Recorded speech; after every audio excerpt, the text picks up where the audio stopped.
Ito po, oh. Ito ang ebidensya. 1:30 AM po ngayon, oh. April 6, Sabado na. Oh, bigla nilang nagawang patuluin ng Prime Water, Dasmariñas Water District, yung tubig dito. Oh, ayan ang ebidensya na kaya nilang patuluin yung tubig sa isang area kung gugustuhin nila.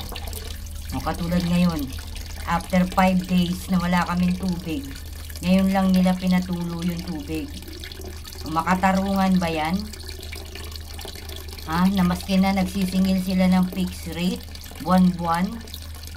Makatarungan ba yan na kontrolado nilang hindi magbigay ng tubig sa isang area kung gugustuhin nila? O, yan ang ebidensya. O, ngayon, o, after 5 days, ngayon lang nila pinatulo yung tubig dito sa area ko. O, makatarungan ba yan? O, yan, o, kaya nilang patuluin ng tubig kung gugustuhin nila. Tama po ba yan? Makatarungan po ba yan?